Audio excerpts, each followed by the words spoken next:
Esse é o Ancapsu e nós vamos falar agora sobre a situação na Ucrânia. Hoje, dia 5 de julho de 2023, são 8 horas da manhã aqui no Rio de Janeiro, 2 horas da tarde lá em Kiev, no momento que eu gravo esse vídeo.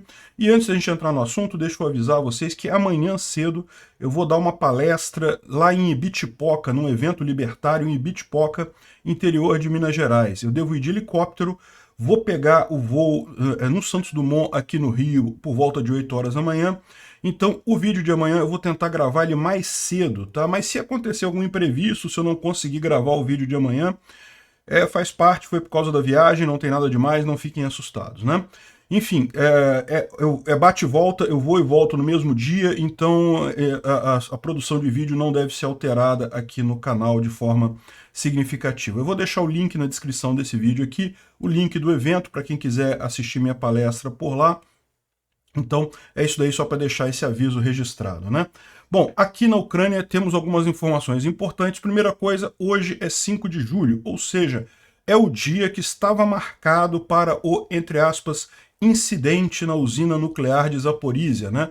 Os russos vinham falando disso, os russos acusando os ucranianos, o serviço secreto ucraniano falando que os russos já tinham até marcado a data para causar o problema aqui em Zaporizhia. Até aqui não foi nada, né? Como vocês sabem, são 2 horas da tarde lá em Kiev, então até este momento não teve nenhum problema na usina de Zaporizhia. É sempre uma boa notícia saber disso, muito embora a gente vai ver que ainda tem alguns desdobramentos circulando por aí, né? Outra coisa importante que aconteceu ontem foi que os ucranianos atingiram um grande depósito de munição aqui em Donetsk. Na verdade, atingiram vários depósitos de munição ali em Donetsk. Eles têm feito esse trabalho já há alguns dias para tentar diminuir a logística russa na linha de frente. Então, vários depósitos de munição são atingidos, mas ontem atingiu um particularmente grande. A explosão foi realmente algo fantástico aqui. Os russos acusaram os ucranianos de ter atingido um hospital, mas não, a gente tem a visão, tem a gravação do depósito de munição explodindo, era próximo do hospital, mas aí a culpa é dos russos que colocaram um depósito de munição enorme perto do hospital ali em Donetsk, né? E temos também novidades em termos de cidades liberadas. Aqui em Zaporizhia, no fronte de Velika Novossilka, a cidade de Priutini já foi liberada pelos ucranianos, né? Então aqui no mapa ela ainda aparece como zona cinza, mas os ucranianos já liberaram Priutini e ontem saiu também o boato de que haviam liberado Klishivka, né? Que Klishivka os russos já teriam abandonado a cidade de Klishivka aqui ao sul de Bakhmut. A gente vai ver que não é verdade isso. Klishivka ainda está na mão dos russos, mas as batalhas estão intensas ali e a qualquer momento a liberação de Klishivka pode acontecer, tá? Bom, temos mais algumas informações sobre a reunião da OTAN lá em Vilnius. O pessoal está prometendo novidades muito boas para a Ucrânia, né? Deram aquela... não entregaram os F-16 estão atrasados, como a gente falou ontem, mas segundo estão dizendo lá os participantes da OTAN, eles prometem novidades suficientemente boas para a Ucrânia. E nós vamos ter que falar também da questão dos pallets, que aparentemente são uma forma dos russos retornarem os mortos lá para a Rússia. Vamos tentar entender o que está acontecendo nisso daí, embora essa parte final do vídeo de hoje, eu vou avisar vocês, não é para quem tem estômago fraco não, né? Bom, vamos falar sobre essas e outras notícias em detalhes. Essas notícias foram sugeridas por meu tio Opero, o Império da Picanha Contra-Ataca e várias outras pessoas. Obrigado aí ao pessoal que sugeriu as notícias. Obrigado a você que está assistindo o nosso vídeo. Se você gosta do nosso conteúdo, por favor, deixe o seu like e se inscreva aqui no canal, né? Pois bem, então, antes de mais nada, vamos deixar claro, neste momento, pelo menos, está todo mundo de olho na usina nuclear de Zaporizhia hoje, porque, como a gente viu, né, o serviço secreto ucraniano tinha avisado que seria no dia 5 de julho a preparação lá para a eventual, né, provocação russa. Eles iam tentar explodir alguma coisa para dizer que foram os ucranianos e coisa e tal. Aí depois os russos falaram, não, os ucranianos estão preparando uma provocação na usina de Zaporizhia, e quando os russos falam isso é porque, né, eles vão fazer a coisa, né? Falaram isso também na usina de Nova Kakhovka, lá na represa hidrelétrica de Nova Kakhovka. Enfim, estamos de olho. Até aqui não aconteceu nada, né? Então são 8 horas da manhã aqui no Brasil, mas já são 2 horas da tarde lá na Ucrânia, e até este momento não teve nenhum problema em Zaporizhia, os níveis de radiação estão normais, tá todo mundo prestando atenção lá em Zaporizhia, né? Como a gente falou no vídeo de ontem, parece que os países ocidentais mandaram um recado muito claro para a Rússia que ela não deveria fazer esse tipo de coisa, né? Pode ser que isso tenha se resolvido já, que realmente não vejamos nenhum problema, mas é lógico, está todo mundo ainda preocupado com isso. Agora, o grande assunto de ontem foi essa mega explosão aqui em Donetsk, na verdade em Makivka, né? Makivka é aqui, ó. Donetsk fica aqui, Makivka fica aqui. É basicamente são cidades coladas uma na outra, né? Então, essa explosão enorme que aconteceu aqui, ó, deixa eu tocar para vocês ouvirem. Ебать, горит что-то нахуй. Muito grande, né? Tem outros vídeos aqui também, ó. Esse daqui é impressionante, ó. Nossa, cara.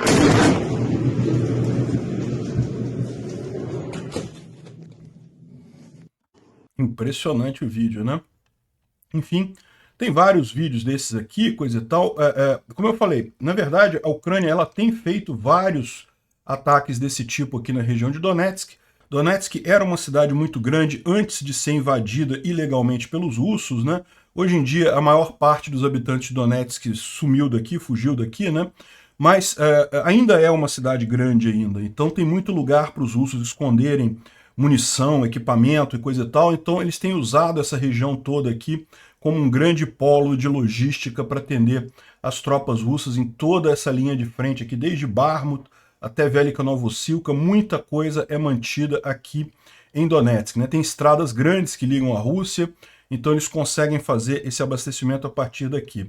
E aí, ontem, então os ucranianos têm atingido vários lugares aqui em Donetsk. E esse lugar ontem causou, de fato, uma explosão muito grande, chamou muito a atenção pelo tamanho da explosão que houve. Aqui tem outra visão dessa explosão aqui.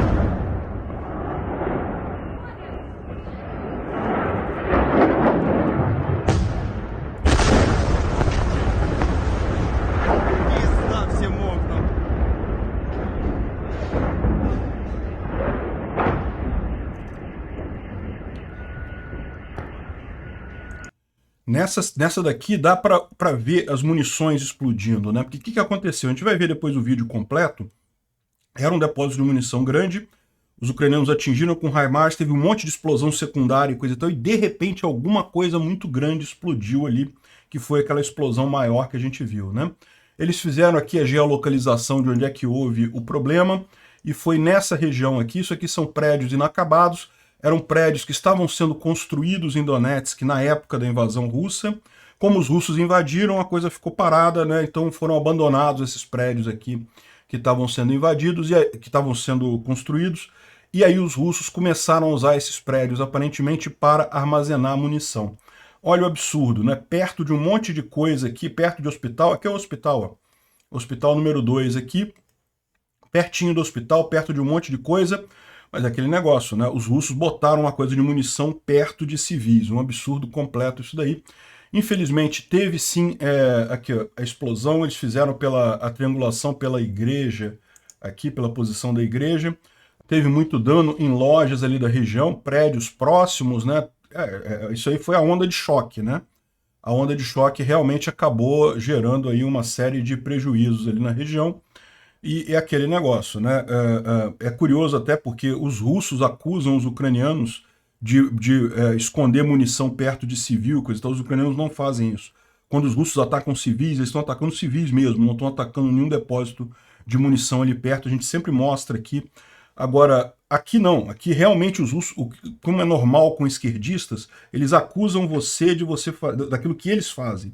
Então eles guardam munição aqui perto do hospital, e aí causou realmente esse dano. Aí aqui ó, tem a informação realmente aqui ó, do vídeo do drone ucraniano que identificou esse depósito de munição, né? Donetsk, olha só, antes da gente mostrar aqui, ó, Donetsk é uma cidade que está perto da linha de frente, né? Então os ucranianos conseguem voar drones aqui. Aparentemente o que aconteceu foi que um residente deu a dica para os ucranianos de que esse prédio abandonado teria um grande depósito de munição. Os ucranianos conseguiram jogar um drone lá. É uma distância grande aqui, tá? Como é que eles colocaram esse drone aqui? Deve ser um drone muito bom para chegar nessa distância toda aqui. Mas enfim, conseguiram ver esse depósito, e aí aqui nesse vídeo tem também a explosão acontecendo. Então eu vou tocar esse vídeo para vocês porque vale a pena dar uma olhada. Olha só, um monte de munição aqui no pátio lá dos prédios, um monte de caixas, né, de munição. Isso aqui parece caixa vazia, tá? A munição em si deve estar armazenada debaixo dos prédios, né, dentro da protegida ali, ó. Aqui, mas aqui você já tem uns MLRS aqui, ó. Já tem uns foguetes ali, né? E aí de noite os ucranianos fizeram o ataque com o HIMARS, né?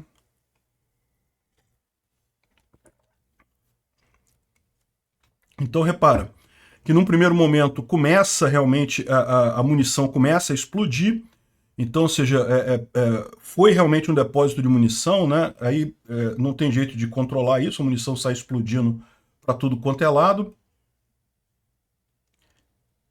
Olha só, muita explosão secundária, muita coisa voando. Aí, de repente, alguma coisa muito grande que tinha ali explodiu, entendeu? Então, numa hora ali a coisa explodiu de verdade. É a grande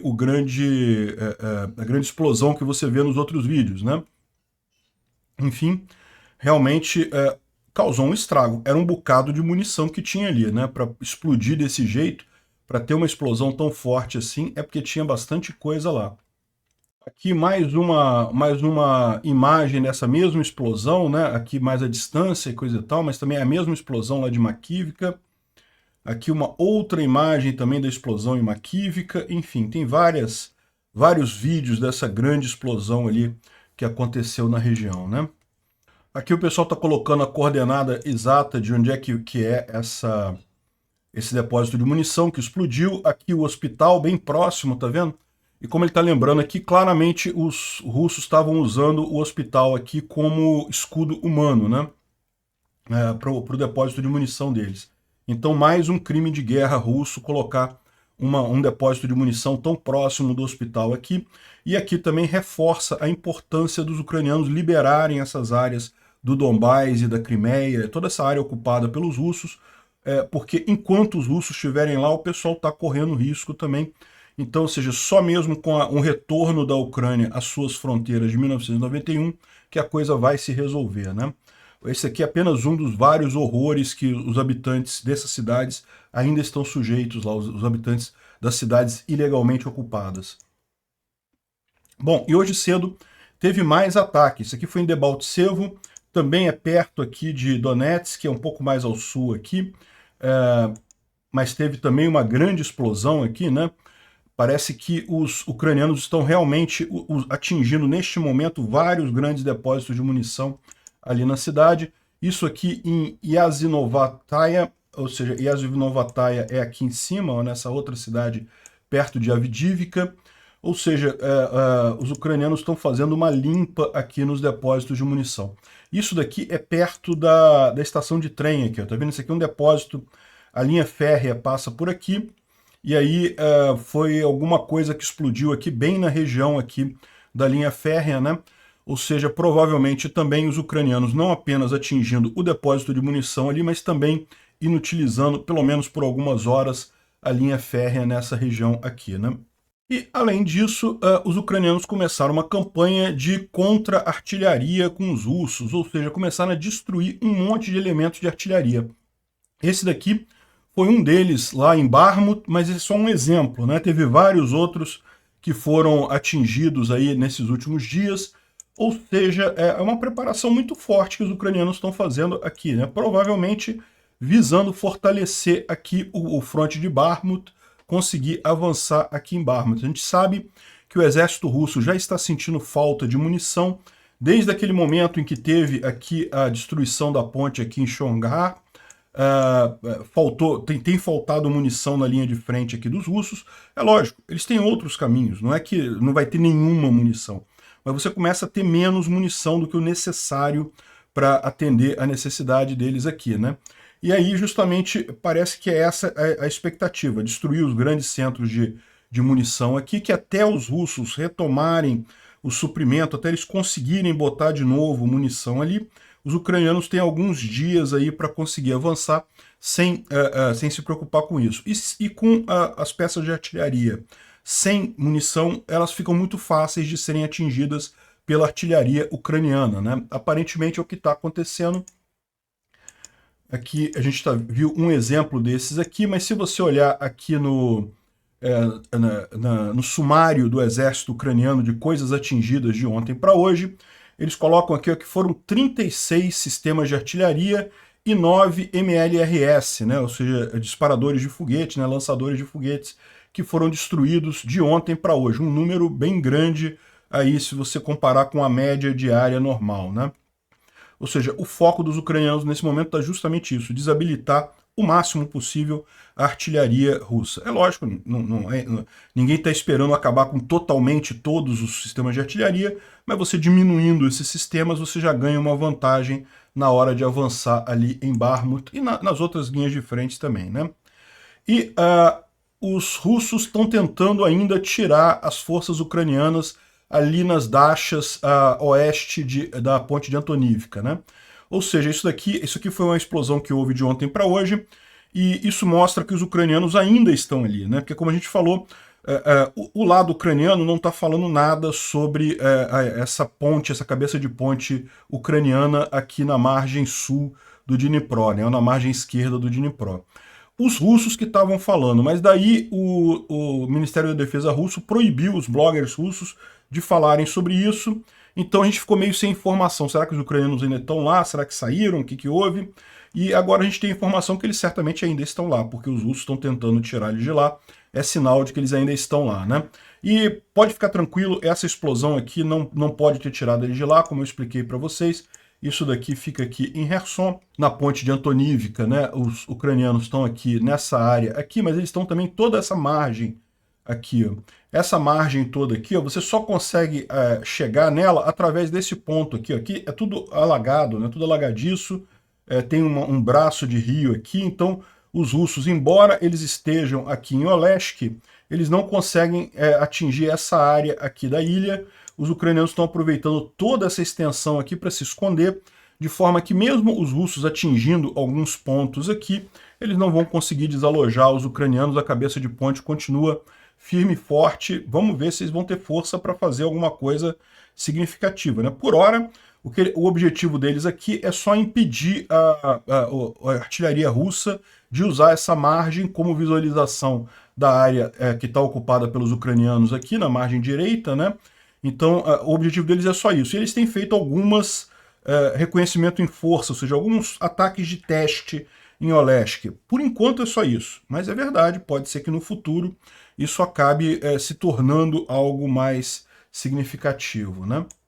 O ponto aqui é que se os russos estão tentando tirar eles, é porque eles ainda estão ali. Essa daqui é uma visão aqui da linha de frente em Oryhiv, né?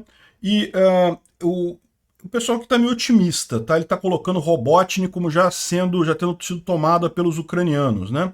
Eu não acredito que Robotny tenha sido tomada pelos ucranianos, mas sim Novoprokopivka já está sendo atacada pelos ucranianos. Como eu expliquei para vocês já há alguns dias, os ucranianos lançaram ataques nos flancos aqui de Robotny, tanto a leste quanto a oeste. Então eles estão ameaçando cercar a cidade. A cidade de Robotny em si, ela está muito armada, está muito bem defendida pelos russos, mas como o flanco aqui a leste continuou avançando, os ucranianos já estão atacando Novoprokopivka, né? Talvez o cara tenha se confundido, porque como é que os ucranianos estão atacando Novoprokopivka se Robotny ainda está na mão dos russos, né? É isso mesmo, Robotny ainda está na mão dos russos, é o flanco aqui a leste que está avançando por aqui. Então parece que já teve saída aqui de Novoprokopivka, algumas tropas, mas é bom lembrar que é justamente em Novoprokopivka que está a linha principal de defesa russa nessa região. Então não vai ser fácil tomar isso daqui não. Eles podem ter começado a atacar, podem ter começado a testar as defesas, mas eles não vão fazer um ataque mais sério aqui antes de realmente tomar Robotny, né? Ele está dizendo aqui também que os russos tentaram um contra-ataque nessa direção aqui, mas não conseguiram fazer esse contra-ataque aqui. Da mesma forma, aqui em Piatihati, né, eles estão tentando tomar Jerebianki, mas a gente falou ontem, parece que eles optaram por um outro caminho também, de avançar aqui mais ao sul, aqui na direção de Grozov e Dolinka, né? Aqui, ó, deixa eu mostrar para vocês aqui no mapa. Aqui é Piatihati, né? E Jerebianki fica no alto, é uma região mais alta, então daí a dificuldade dos ucranianos de tomarem aqui. Além disso, ela fica aqui bem fácil de ser reabastecida a partir de Vasilivka. Aparentemente os russos estão mandando mais e mais reservas para cá, mais e mais suprimentos para cá, para não perder Jerebianki. Então os ucranianos optaram por lançar um outro ataque aqui nessa ravina, aqui nessa parte mais baixa, que continua por aqui. Então entre aqui Grozov e Dolinka, né, eles estão avançando nessa direção, pode ser que faça um caminho diferente para Vasilivka, mas por enquanto a situação é essa daqui mesmo que eles estão falando aqui. Não tem nenhum avanço aqui, né? Então aqui não considerem Robotny como ucraniano, ainda não foi tomado. Eles estão dizendo aqui que lá no final de junho os russos tentaram fazer um contra-ataque que a intenção era tirar as forças ucranianas dos campos de minas ao norte de Robotny. Beleza, isso aí realmente. Os ucranianos já estavam ao norte de Robotny aqui. E esse contra-ataque falhou e teve consequências sérias para os russos, né? Na manhã do dia 30, as forças ucranianas entraram no Novoprokopivka, aqui embaixo, né? Mas pelo flanco leste aqui. E forçaram a guarnição russa ali a atacar em curta distância, forçando a guarnição russa a fugir em pânico ali, né? Mas aí os russos mandaram a 45ª Brigada para salvar a Novoprokopivka aqui, para não deixar a cidade passar, né? Ou seja, continuam as batalhas muito intensas aqui na região de Oryhiv, nessa região aqui, né? Em Velika Novosilka que nós temos aqui a grande novidade do dia, que foi a liberação de Priutne, né? Priutne a gente tem mostrado aqui, ela já estava bastante crítica para os russos estavam com dificuldade já de manter aquela região, e hoje tem, aqui nisso daqui ainda estava, aqui ó, não tem confirmação ainda, mas já está circulando o rumor, e aqui a gente tem mais algumas informações confirmando isso daí. Priutne já está na mão dos ucranianos, segundo várias confirmações aqui, né? Então é aquele negócio, agora que os ucranianos têm Priutne, eles podem avançar aqui e ameaçar Staromayorsk, Urozhaine e Zavitne Bejania pelo oeste também, ou seja, vai ser complicado, por quê? Porque pelo leste aqui, isso aqui já está tudo controlado pelos ucranianos também. Essas cidades ainda estavam se mantendo justamente por conta de Priutne, né? É muito provável agora que elas acabem caindo. Agora, segundo ele está dizendo aqui, que não tem necessidade de tentar atingir Staromayorsk, porque os russos vão ter que recuar daqui de qualquer forma agora. O próximo passo das forças ucranianas, muito provavelmente, é tomar Remivka, essa outra cidade aqui que está no lugar mais baixo, então deve ser relativamente fácil de ser tomada a partir de Priutne, e talvez Volodine, mais aqui nessa região, né? E aqui já vai estar atacando diretamente Starolinivka, que é outra cidade também muito importante para a defesa russa aqui nessa região. Essas três cidades aqui não têm grande importância, elas já estão perdidas, é questão de tempo até os russos recuarem daqui. Então, essa é a boa novidade. A gente não tem ainda a confirmação visual da tomada de Priutne, tá? Não tem os soldados ucranianos com a bandeira ucraniana na frente da cidade, mas a gente já tem informação de vários lugares aí já confirmando que Priutne já está nas mãos dos ucranianos, né? Outra notícia muito boa é em Avdiivka, né? Avdiivka parece que aquele saliente ali em Optine, os ucranianos retomaram uma parte dele aqui, ó. Isso daqui era aqui, ó, a 53ª Brigada das Forças Armadas Ucranianas expulsou os invasores russos da área ali em Optine e já se estabeleceu ali na região, né? Vamos dar uma olhada aqui no mapa. Isso aqui é Avdiivka, está na mão dos ucranianos, é uma cidade muito fortificada, os ucranianos estão aqui há bastante tempo, os russos tentam tomar essa cidade já há bastante tempo e não conseguem, e recentemente eles avançaram um pouco aqui ao norte, né, aqui em Optine. De novo, essa área vermelha aqui também é exagerada, tá? Eu acho que essa indicação aqui é mais precisa, tá vendo? É só um saliente aqui bem alto aqui em cima de Optine, né? Mas, de qualquer forma, esse saliente aqui, uma parte dele foi retomada pelos ucranianos. Optine está aqui, ó, e a Avdiivka está aqui. Optine está na mão dos russos, a Avdiivka na mão dos ucranianos. Os ucranianos retomaram uma região boa aqui. Isso é uma excelente notícia, porque diminui a chance dos russos tomarem a Avdiivka. Por que a Avdiivka é importante para os ucranianos? Porque ela permite fogo em Donetsk diretamente, é muito próxima de Donetsk. Repara que toda essa área aqui, os russos já conseguiram avançar um pouco, né? Essa linha vermelha grande aqui é a fronteira de 2014, né? A fronteira do Tratado de Minsk, né? Então, a fronteira temporária que foi acordada lá em Minsk, aqui na região de Avdiivka, ainda é a original. Os russos não conseguiram avançar nada aqui, então é importante para os ucranianos manterem Avdiivka. A outra informação interessante aqui veio de um blogger russo, o Alexander Sladkov, que disse que os russos saíram de Klishivka. Nós deixamos Klishivka, isso é próximo de Bakhmut. É necessário ainda checar e se for refutado, eu ficarei feliz. Se é verdade, então isso é muito ruim e Bakhmut vai estar sob controle de fogo das Forças Armadas da Ucrânia. Eu não posso falar mal dos rapazes que fugiram de lá, que saíram de lá. De acordo com os meus dados, isso é, de novo, olha só, falta de munição. A cidade de Bakhmut está sob ameaça de ser atacada. Nós conseguimos manter ela? Sim, mas quem sabe, né? Ou seja, esse aqui foi o aviso dele que levou a essa suspeita de que Klishivka tivesse sido liberada, né? Aqui no mapa, ó, Klishivka já aparece como zona cinza, ou seja, não se sabe se está na mão dos ucranianos ou dos russos, né? Os ucranianos têm toda a parte norte da cidade, a gente tinha falado ontem que eles atravessaram o canal aqui, já estavam atacando também pelo sudoeste aqui, então pelo norte, e também essa área de floresta aqui toda, a gente falou ontem, ela já foi tomada pelos ucranianos já estão nessa zona de floresta aqui. Então, ou seja, Klishivka está realmente numa posição muito delicada, né? Ó, esse aqui, por exemplo, é o pessoal fugindo lá de Klishivka, os russos fugindo de lá, né, correndo porque estavam cercados lá e ainda foram atingidos. Em determinado momento, aí o pessoal começa a cair porque estão sendo atingidos, né? Então, ou seja, aconteceu alguma coisa lá, né? Agora, aqui também esse aqui é o Sladkov falando, né, aquilo que a gente já disse ali na coisa, falando que Klishivka foi perdida e coisa e tal.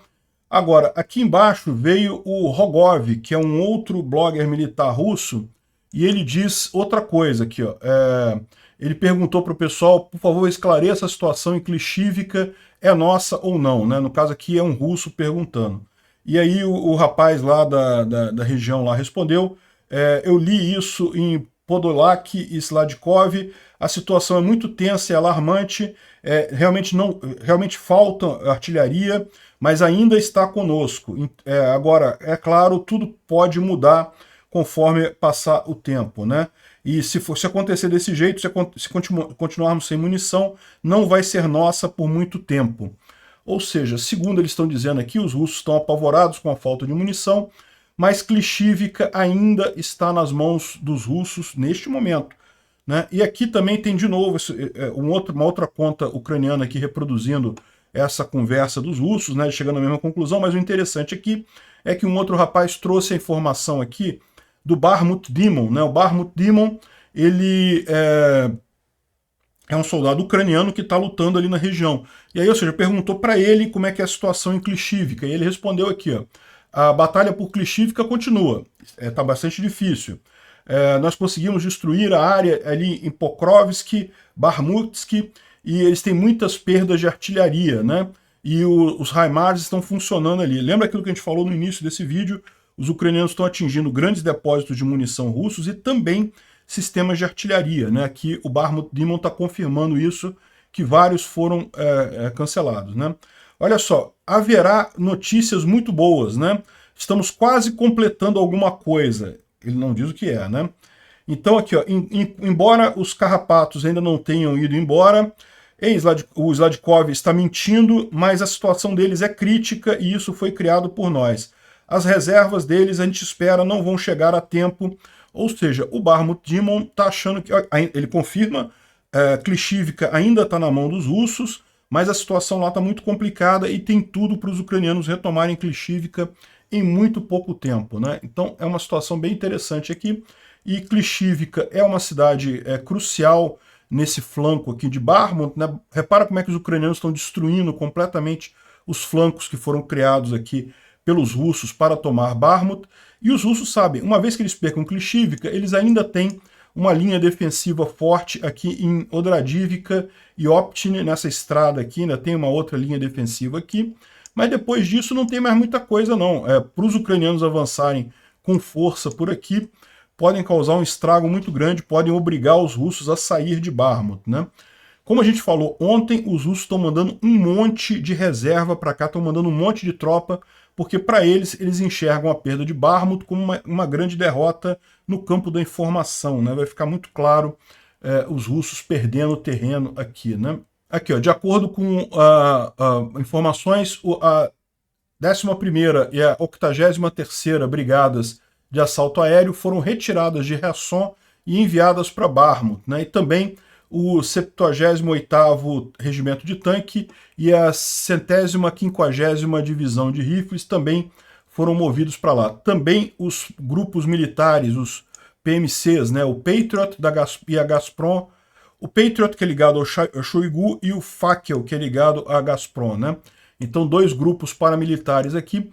Mas lembra, é o que eu falo para vocês, o grupo Wagner, ele tinha um diferencial de fato. Esses outros grupos aqui são, basicamente, são partes do exército russo financiadas por alguém de fora, então não fazem tanta diferença assim, né?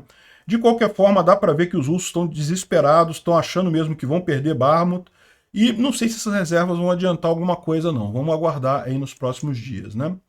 Outra coisa que mostra também o desespero russo é a informação aqui que a gente tem do soldado lá, na verdade do porta-voz da região de Tavria, o Olesk Dimotroshivsky, que está dizendo que os russos estão usando armas químicas, não apenas na direção de Bakhmut, mas também ali no sul, em Zaporizhia, né? Tem aqui o aviso dele aqui, de uso de armas químicas aqui. Eles estariam usando uma substância química, né, uma substância para guerra química chamada leucite, e se a gente pegar as informações aqui, tem a fórmula dela aqui, usa arsênico, é um agente vesicante, eu acho que é que forma bolhas na pele, né, irrita a pele, coisa e tal, deve causar uma série de outros problemas aí nos soldados e coisa e tal, e é realmente, aqui ó, é exatamente isso, causa formação de bolhas na pele, de coisa. É uma arma química, cheiro de gerânimo, olha que coisa, né? Enfim, é uma arma antiga, usada há muito tempo, mas é o tipo da coisa que, primeiro, é um crime de guerra, e segundo, acaba sendo efetiva, né? Existe um motivo pelo qual o pessoal usa armas químicas, isso acaba sendo efetivo lá na linha de frente. Espero que os ucranianos estejam bem protegidos, tenham máscaras para evitar esse tipo de problema, né? Bom, o Intrel Krab aqui está trazendo a informação de um perfil de um Kadyrovita que realmente são terríveis em OPSEC. Esse rapaz aqui está abertamente compartilhando a posição dele no Telegram, ou seja, ele está mostrando aqui, ele está dentro de um prédio qualquer, né? E só que ele não deve estar tirando as coordenadas das fotos, né? Você sabe, por padrão, se você tira foto no seu celular, vai a coordenada do local em que você tirou a foto, ela fica dentro do metadado da foto. Tem como você configurar o celular para não vir esse metadado, e tem também como depois que você tirou a foto, você usar programas que tiram esse metadado da foto, mas se você não tomar esses cuidados e publicar isso direto no seu Facebook, ou no caso no VK dele aqui, VK é o VonContact, que é o Facebook lá da Rússia, qualquer pessoa que pega a foto consegue saber exatamente a posição. No caso, ele está dizendo aqui que é uns 2.000 quilômetros, 2 quilômetros de Zaporizhia, da usina nuclear de Zaporizhia, ou seja, está naquela região ali de Enerhodar, ali próximo, né? Ou seja, o cara está pedindo para o pessoal atacar ele, atacar a unidade dele ali. A última vez que a gente viu imagens desse tipo, logo nos dias seguintes saíram imagens do local onde estava o soldado, tudo destruído, o soldado morto, todo mundo ali na região, né? O cara não está se matando, não está só se suicidando, ele está matando os colegas todos. Obrigado aí ao Kadyrovita. E aí tem um negócio interessante aqui, né? Lembra, tá uma tensão muito grande em cima da usina nuclear de Zaporizhia, né? Os russos ameaçando, falando que os ucranianos vão avançar e coisa e tal. E talvez o problema todo tenha sido identificado aqui pelo Raibar. O Raibar é aquele blogger militar russo, né? Como eu falei para vocês, ele é russete, evidentemente, ele é russo, trabalha lá na Rússia, mas até que em termos de informação ele costuma ser bem consistente com as informações. Ele evita muito aquele negócio de propagandismo puro, né? E aí ele tá lembrando disso daqui, ó. Tá vendo essa imagem aqui nesse cantinho aqui, ó? Bem aqui no canto superior esquerdo aqui, isso daqui é essa região aqui do reservatório de Nova Kakhovka, próximo de Enerhodar. Tá vendo esse sulco que aparece aqui, ó? Isso aqui é uma estrada que tem nessa região, ou que tinha nessa região antes, né, da represa, do alagamento da represa. E aí o que acontece? Essa estrada aqui, ela tá bem marcada aqui na região, dá para ver certinho essa estrada aqui. E o temor dele é que os ucranianos estejam preparando justamente usar essa estrada para fazer a travessia aqui com equipamento pesado e conseguir retomar essa região aqui de Enerhodar, né? É possível fazer isso? Pode ser que sim, né? Parece possível. Porque qual que é o problema? Por que os ucranianos não estão usando ainda o leito do rio aqui para avançar? Porque o leito do rio ele é muito lamacento, está cheio de lama ainda, né? E você botar um tanque em cima de lama não dá muito certo. O tanque vai afundar ali, você não consegue mover ele. Agora, nessa região que tem a estrada aqui, ó, e que está visível, né, na imagem aqui, ó, nessa região pode até afundar um pouco, porque tem uma parte de sedimento, de lama ali embaixo, mas vai afundar só um pouco, porque embaixo daquilo tem a estrada, que tinha alguma fundação ali, né? Então, talvez seja possível usar tanques nessa região aqui, ó. Tem uma outra imagem aqui, e ele está dizendo, a preocupação do Raibar é justamente que os ucranianos façam uma travessia aqui nessa região, que é próximo de Zaporizhia, e fechem a tesoura aqui, ó, fechem os flancos com o pessoal que está vindo aqui de Vasilivka, né?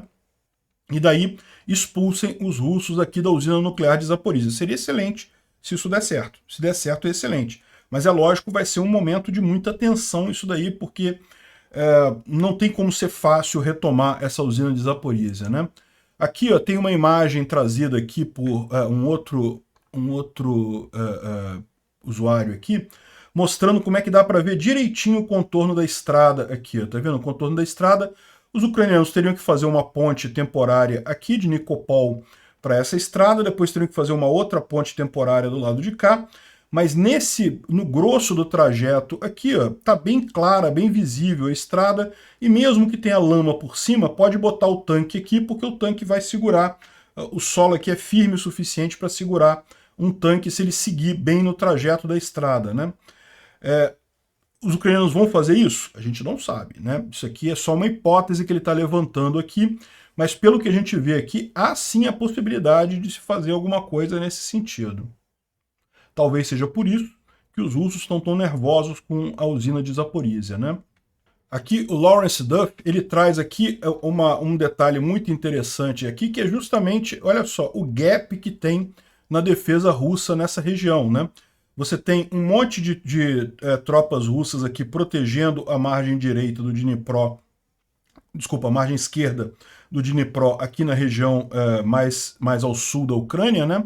Você tem um monte de tropas russas aqui na região de Vasilivka, onde está acontecendo a contraofensiva ucraniana, mas nessa região aqui tem muito pouca coisa. Por quê? Porque aqui realmente era o rio, a parte mais larga do reservatório, ninguém imaginava que alguém pudesse fazer uma travessia aqui, e realmente era impossível fazer uma travessia com o reservatório cheio, mas agora essa coisa pode realmente ser possível, né? O Raibar está avisando isso daqui, e aqui ó, dá para ver as tropas russas, aqui as posições defensivas russas, dá para ver que realmente essa região aqui está muito pouco protegida. Então os ucranianos poderiam avançar por aqui e pegar as trincheiras russas todas pela beirada, o que costuma ser trágico para quem está defendendo, né? Ou seja, tá se desenhando uma possibilidade grande. Olha só, isso daqui eu não estou revelando nenhum segredo não, tá? O Raibar já está falando isso, então assim, não se preocupem com o OPSEC aqui, mas certamente, se eles estão preocupados com isso, certamente tem gente no exército ucraniano também pensando nessa hipótese aqui, né, olhando esse gap aqui enorme aqui, sem defesas russas, Se os ucranianos avançam aqui, pegam as defesas russas pelo flanco aqui, meu amigo, acabou para os russos aqui. Acabou completamente qualquer chance deles aqui. Continua todo mundo muito tenso com relação à usina de Zaporizhia, né? Essa daqui é uma medida de até onde podem ir os impactos de um eventual acidente nuclear aqui na região de Zaporizhia, e dá para ver que pega muitas cidades, chega até as margens de Moscou, Minsk, lógico, Kiev também, mas aqui na Turquia, ó, Istambul aqui na Turquia estaria na área de impacto, também na Romênia, Moldova, ou seja, seria realmente um acidente extremamente crítico, um eventual acidente químico aqui, né? Não seria tão grande quanto o acidente de Chernobyl. Bom, não seria nenhum acidente, né? Chernobyl foi um acidente.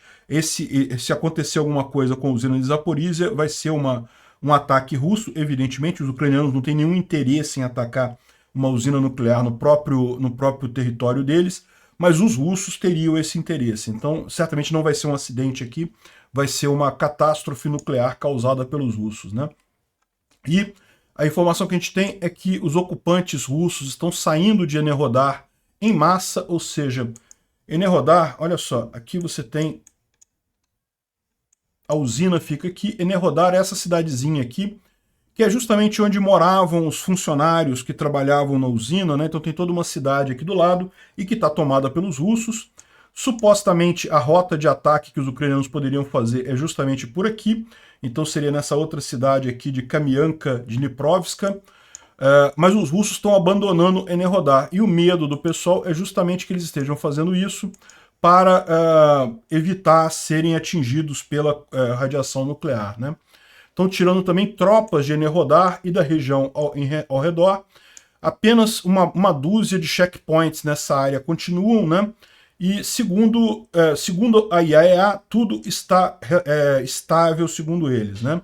E realmente, até este momento, no momento que eu estou gravando aqui, não teve nenhuma coisa lá. O pessoal continua vendo aqui como é que está a situação dos ventos, né? Porque isso, lógico, faz uma diferença enorme. A gente pode ver aqui, ó, Zaporizhia está por aqui, Enerhodar está por aqui, ou seja, o vento estaria jogando para sudoeste, a principal área afetada seria Kherson, Mykolaiv, Odessa, talvez, Crimeia também, tá vendo? O vento está jogando para cá, ó. E o vento pode ficar mais forte, pode chegar aqui na Romênia. Enfim, essa é a situação, né? Certamente se os russos forem fazer uma provocação aqui, eles vão aguardar uma situação como essa daqui, que na verdade é a mais comum, tá? O vento mais comum nessa região é mesmo o vento leste, ou seja, quando se fala vento leste, é o vento que vem de leste, né? É o vento que está vindo aqui da Rússia em direção a oeste, né? Mas é aquele negócio, acontece também, eventualmente, do vento mudar nessa direção. Os russos podem causar um problema para eles mesmos, dependendo do momento que eles façam essa provocação, né? O Instituto para o Estudo da Guerra traz umas informações bem interessantes aqui hoje, falando sobre qual é a estratégia ucraniana nessa contraofensiva, né? As forças ucranianas parecem estar focando em criar um atrito assimétrico, de forma que conserva o máximo do poder ucraniano de combate, em troca de uma pequena velocidade de ganho territorial, né? Enquanto isso, gradualmente vai desgastando a capacidade russa e o equipamento russo. Então, ou seja, por que a contraofensiva não está andando rápido? Justamente porque os ucranianos optaram por uma estratégia que consome o menos de recurso deles para o máximo de desgaste dos russos, e em troca disso avança pouco. Excelente alternativa, né? Ele coloca aqui que o ritmo atual das operações ucranianas não indicam um empate ou evidência que os ucranianos não conseguem avançar mais coisa, né? Parece realmente ser uma estratégia específica para isso. Muita gente estava falando, e eu mesmo acho isso, né? Havia indicações disso daí, que os ucranianos estavam aguardando os F-16. Por quê? Porque todas as 12 novas brigadas que foram treinadas na OTAN, elas estão acostumadas a lutar, elas foram treinadas para lutar no padrão OTAN. E o padrão OTAN requer domínio aéreo para avanço desse tipo de coisa. A OTAN não faz guerra de atrito como a Ucrânia está fazendo, ela faz guerra de avançar rápido com domínio aéreo. Só que sem o F-16 os ucranianos não conseguem fazer esse tipo de guerra da OTAN. Então havia expectativa que o pessoal estava esperando os F-16. Talvez por isso que o pessoal lá da OTAN foi tão claro em dizer que, olha só, não vai ter F-16 esse ano, até o final da contraofensiva ucraniana não vai ter F-16. Ou seja, é para os ucranianos se virarem com o que tem aí mesmo, né? Não é o ideal, mas é melhor saber disso agora do que ficar na dúvida se vai receber ou se não vai receber e acabar não recebendo. Então, aparentemente é isso que está acontecendo. E os ucranianos estão adotando a melhor técnica dadas essas limitações, né? Já que não se pode usar o esquema, né, o paradigma da OTAN para avanço, vai ter que ir com um paradigma soviético mesmo, de atrito para avançar nisso daqui. Eles falam também sobre o medo, né, da explosão da usina nuclear de Zaporizhia, dos russos fazerem alguma coisa ali. Eles falam sobre uma reorganização da segurança interna da Rússia, que sugere que o Kremlin ainda não conseguiu neutralizar todas as ameaças de rebeliões internas, o Putin ainda está balançando.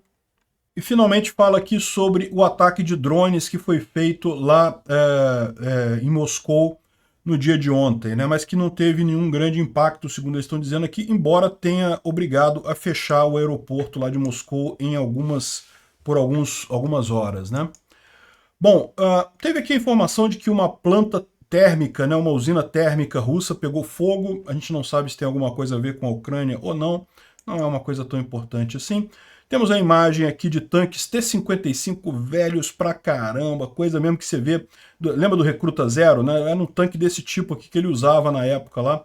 E a Rússia está mandando isso para a linha de frente porque não tem outra coisa, né?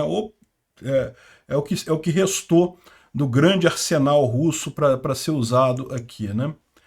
Bom, tem a informação que saiu aqui no Financial Times de que Xi Jinping pessoalmente avisou o Putin contra o uso de armas nucleares da Ucrânia, indicando que Pequim tem preocupações sobre isso, né? Ou seja, se o Putin acha que a China vai ficar a favor da Rússia nesse caso, não vai. A China vai para o outro lado. Se ele fizer isso, ele está isolado. A gente já sabia disso. O que a gente tem aqui agora é só confirmação por uma mídia de maior alcance, o Financial Times, né? Essa posição do Xi Jinping é meio que óbvia, não interessa a ninguém uma bomba nuclear, só a Rússia, então a China acabaria prejudicada economicamente com esse tipo de coisa. Então é o que eu falo para vocês, bomba nuclear não serve para nada. Esse pessoal que fica aqui no Brasil, o Brasil precisa ter bomba para impedir que invadam, não sei o que. Cara, bomba nuclear não serve para porcaria nenhuma no final das contas. É um custo enorme, é um risco grande, porque tem risco de manter aquilo ali, é caro pra caramba, e no final das contas não serve para nada isso. O presidente da Lituânia, né, onde vai acontecer o encontro da OTAN, né, lá em Vilnius, né, vai acontecer acho que no dia 11 agora, 11 de julho, é esse encontro da OTAN lá em Vilnius, né? Isso aqui é uma foto dele quando ele visitou Kiev, né? O nome dele é Gitanas Nausėda, não sei se eu pronunciei correto o nome dele, mas enfim, o presidente da Lituânia falou para os ucranianos esperarem boas informações desse encontro, ou seja, olha só, será possível concordar em acordos, né, em apoios à Ucrânia que não irão desapontar, né, que vai ser bacana. Ótimo. F-16 aparentemente está fora, pelo menos no curto prazo, mas pode ser que tenhamos boas novidades, aí tenhamos uma série de ajudas aí significativas para a Ucrânia nesse momento. Ou seja, talvez o Ocidente não vai dar o F-16 porque não daria tempo de treinar, de fazer toda a logística, mas em compensação vai dar outras armas, vai dar outras informações aí interessantes. Tomara que sim.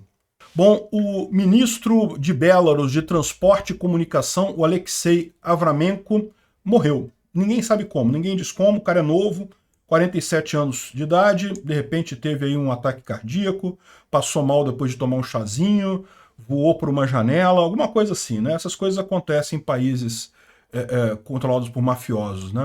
O Kyiv Post traz uma matéria bem interessante aqui de jornalistas estrangeiros, dizendo que muita gente no ciclo interno do Putin, né, muitos amigos do Putin, entendem que ele está chegando no final da estrada já, não tem muita forma de continuar com essa guerra por muito tempo e já estariam preparando para o escape, né, das famílias, né? Porém, outras pessoas em torno de Putin ainda estão em negação, em estado de negação, inclusive o próprio Putin, que, segundo diz o pessoal, ele está desinformado e totalmente iludido com o que está acontecendo na Ucrânia. Não é difícil de ver isso daí, né? Realmente a situação lá está nesse sentido. E bom, antes da gente passar para o próximo assunto, eu tenho que advertir vocês que ele tem uma imagem visual que pode ser um tanto complicada, né? Eu não sei se o YouTube vai deixar, inclusive. Se o vídeo cortar aqui é porque cortou o finalzinho, né? Ficou forte demais para o YouTube. Se eu ver que o YouTube amarelou meu vídeo, eu corto esse final e é isso, né? Então, se você não tem um estômago muito forte, pode parar por aqui. As notícias importantes todas eu já dei. Enfim, vamos falar dos pallets. Os ucranianos encontraram vários pallets cheios de uma coisa que parece ser carne enrolada em uniforme. Tá vendo? Vários desses pallets aqui em algum lugar ali onde eles estão avançando em Zaporizhia, né? E muita gente está dizendo que isso daqui seria soldados russos mortos sendo empacotados para serem enviados para a Rússia, né? Ou então outros estão dizendo que é comida para cachorro. Eu não sei não, eu não costumo ver comida para cachorro sangrando, né? Assim, não sei, pode ser que tenha alguma coisa, né? Enfim, essa é a situação aí que chamou muita atenção. O pessoal disse que até aquela rede de lanchonete lá, a Vixuno e Torka, que é aquela rede que substituiu o McDonald's lá na Rússia, disse que está com falta de carne porque não chegou a encomenda deles, né? Pode ser alguma coisa nesse sentido aqui, né? Obrigado por assistir o vídeo até o final. Além de curtir, compartilhar e se inscrever no canal, considere se tornar patrocinador com valores a partir de R$ 1,99. Clique no botão Seja Membro abaixo para saber as condições e vantagens de patrocinar o canal. Mais informações sobre o nosso projeto, visite nossos sites indicados na tela.